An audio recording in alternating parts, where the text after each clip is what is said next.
Hi hello. तर चला आज तुम्हाला मी ना माझे सकाळचे रुटीन शेअर करते.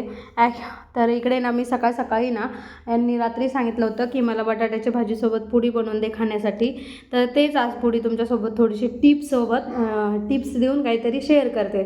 तर इकडे मी ना ओवा हाताने क्रश करून तो टाकून घेतला आहे पुडीसाठी आणि मीठ टाकलेलं आहे. त्याची मस्त कणिक भिजवून घेतलेली आहे. आता ही कणिक मी काय भिजवत नाही बसले, कारण सकाळीच तेवढा वेळ नसतो. तोपर्यंत इकडे मी इंडक्शनवरती चहा उकळत ठेवलेला होता आणि लगेच चहा गाळून घेतलेला आहे. तर इकडे एक चहा मी कपामध्ये गाळते आणि एक ग्लासमध्ये. तर ग्लासामध्ये माझ्यासाठी गाळते की तो लवकर थंड होत नाही आणि येता जाता पिल्या पण जातो. तर इकडे मी ना एक करून सर्व पुडी तळून घेतलेल्या आहेत. तर हे पीठ मी भिजू पण नव्हतं दिलं बघा, लगेच मळलं आणि लगेच पुड्या करायला घेतल्या. तरी पण सर्व पुड्या बघा किती छान फुलत होत्या माझ्या. आणि यांना छोटी छोटी पुडी खायला आवडते म्हणून मी तशी बनवते. तर ओवा टाकल्याने काय होतं ना, ते पुडीमुळे म्हणजे तेलकट किंवा ऑइली खाल्ल्यामुळे जो त्रास होतो ना, तो त्रास होत नाही. म्हणजे पोट फुगणं वगैरे, आणि ती छान अशी पचल्या जाते. ॲक्च्युली आपल्याला पोटाचे त्रासच होत नाही, ओवा हा खूप छान असतो.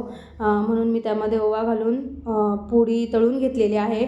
एक करून सर्व पुड्या तळून घेतल्या आणि यांना नाश्ता दिला. आता हे ड्युटीला गेले म्हणजे मी माझे बाकीचे कामं करायला फ्री असते. तर इकडे मशीनमध्ये नळीने पाणी लावून घेतलं, कारण की एवढ्या लांब बादलीने पाणी आणणं नाही होत माझ्याच्याने. मग मी नळीच लावून देते. आता नाही, यामध्ये मी काही घरी जाण्याचे पण कपडे धुत आहे. त्यानंतर दुपारचं जेवण झालं, आंबाडीची भाजी चपाती. आणि हे बघा, हे सर्व सामान मी 4 दिवसापासून थोडं थोडंसं करून धुवत आहे, दोघं बाळांना सांभाळून. तर कसा वाटला व्हिडिओ मला कमेंट करून नक्की सांगा.